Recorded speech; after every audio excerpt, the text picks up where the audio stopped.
સતવારા રિદ્ધિ રાજેશભાઈ છે।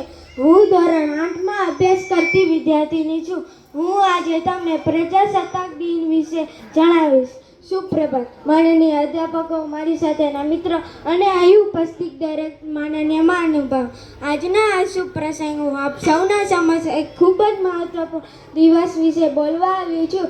એ છે પ્રજાસત્તાક દિન। આજે 26 જાન્યુઆરી છે।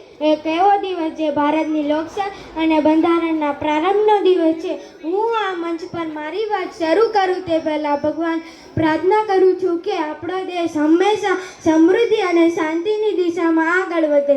જો તમે વિચારશો કે આપણે આ દિવસને શા માટે ઉજવીએ છીએ તો તેનો જવાબ છુપાયેલો છે આપણા દેશના સંઘર્ષ અને તેની ઉત્ક્રાંતિની કહાણીમાં। ભારતે 15 ઓગસ્ટ 1947ના રોજ આઝાદી મેળવી હતી, પરંતુ એ પછી પણ આપણો દેશ એ સમય સુધી સંપૂર્ણ લોકશાહી નહીં ગણાય જ્યાં સુધી આપણું પોતાનું બંધારણ અમલમાં નહીં આવે।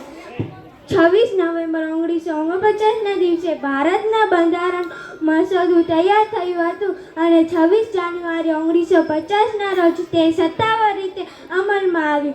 આ દિવસને વિશેષ પસંદ કરવા પાછળ એક ઐતિહાસિક કારણ હતું। 26 જાન્યુઆરી 1930ના દિવસે લાહોરમાં સૌપ્રથમ વખત પૂર્ણ સ્વરાજ એટલે સંપૂર્ણ સ્વતંત્રતા માટેની પ્રતિજ્ઞા લેવામાં આવી હતી। ભારતનું બંધારણ માત્ર કાયદા અને એક નિયમોનું દસ્તાવેજ નથી, પણ આપણી દેશની પ્રજાને આપી છે સ્વતંત્રતા, સમાનતા અને ન્યાયના મૂળભૂત અધિકારો। ડૉક્ટર બાબા સાહેબ આંબેડકર અને તેમના સંવિધાન સભાના દરેક સભ્યો એક એવા દસ્તાવેજની રચના કરી જે ભારતના તમામ નાગરિકોને એક સમાન માનવ હકો આપે છે, ભલે તે ધર્મ, જાતિ, ભાષા કે પ્રદેશમાં ભિન્ન હોય। આજના દિવસે દેશભરમાં ઘણા કાર્યક્રમો યોજાય છે। મુખ્ય ઉજવણી આપણું રાજપથ પરના પરેડ દ્વારા દિલ્હી શહેરમાં થાય છે। અહીં રાષ્ટ્રપતિ તિરંગા ફરકાવ્યા બાદ રાષ્ટ્રગીતની ધૂન સાથે ભવ્ય પરેડ શરૂ થાય છે। આ પરેડમાં દેશની સામરિક શક્તિ, સાંસ્કૃતિક વૈવિધ્યતા અને પ્રગતિના તત્વોને રજૂ કરવામાં આવે છે। વિભિન્ન રાજ્યો દ્વારા કલા અને સાંસ્કૃતિક ઝાંખીઓ પ્રસ્તુત કરવામાં આવે છે।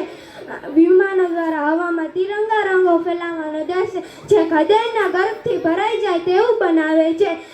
આ કાર્યક્રમ માત્ર રાષ્ટ્રની અને વિવિધ શક્તિ ધરાવતું નથી, પણ એ પણ દર્શાવે છે કે આપણો દેશ એકતા અને ભાઈચારાની મૂલ્યો સાથે જીવતું રહે છે। મિત્રો, આજે આપણે જ્યારે પ્રજાસત્તાક દિનની વાત કરીએ છીએ તો તે આપણે આપણા દેશ માટે શું યોગદાન આપી શકીએ તેના વિશે વિચારશું।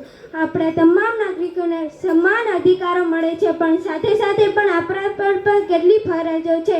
આપણે કાંઈ ઊંડાણપૂર્વક વિચારવું જોઈએ કે આપણે આપણા દેશના વિકાસ માટે શું યોગદાન આપી શકીએ। પ્રથમ, આપણે બધા એક નાગરિક તરીકે આપણી ફરજ નિભાવવી જોઈએ, ભ્રષ્ટાચારથી દૂર રહેવું જોઈએ અને પ્રકૃતિના સંરક્ષણ માટે આગળ આવવું। એક માણસની સૌથી મોટી દેશભક્તિ એ છે કે તે પોતાની ફરજો સંપૂર્ણતા સાથે નિભાવે। ડૉક્ટર બાબા સાહેબ આંબેડકરે એક વખત કહ્યું હતું કે આપણે રાજકીય સમાનતા તો મેળવી લીધી છે, પરંતુ હજી સામાજિક અને આર્થિક સમાનતા માટે હજુ લાંબી લડત લડવી પડશે। આ વાક્ય આપણને યાદ અપાવે છે કે આપણે દરેક સમાનતા માટે પ્રયત્નશીલ રહેવું જોઈએ। મિત્રો, હું ફક્ત 12 વર્ષની વિદ્યાર્થીની છું, પરંતુ હું માનું છું કે આપણા યુવાનો આપણા દેશના ભવિષ્ય છે। જો આપણે સ્પષ્ટ અભ્યાસ કરીએ, હેતુઓ સ્પષ્ટ રાખીએ અને માનવતાના માર્ગે ચાલીએ તો ભારતમાં એક ઉત્તમ ભવિષ્ય નિર્માણ શક્ય છે। શરૂઆતમાં મેં જણાવ્યું હતું કે 26મી જાન્યુઆરી એક ફક્ત દિવસ નહીં, પરંતુ આપણને યાદ અપાવે છે કે આપણી આઝાદી અને લોકશાહીમાં મફતમાં નહીં પામી। એ માટે કેટલાય સૈનિકોએ પોતાનું જીવન બલિદાન કર્યું। જે હું મારા દેશ માટે આ મંચ પર ઊભી છું, હું ગર્વ સાથે કહી શકું છું, હું ભારતીય છું અને મારું જીવન પણ ભારતની સેવા માટે સમર્પિત છે। ચાલો આજના આ પવિત્ર દિવસે આપણે દેશ માટે શ્રેષ્ઠ યોગદાન આપવાનો શપથ લઈએ અને આપણા બંધારણને મજબૂત રાખવા કટિબદ્ધ થઈએ। જય હિન્દ, જય ભારત, આભાર। શિક્ષક છે પટેલ નૈનાબેન। એ બાળકો પણ કહે છે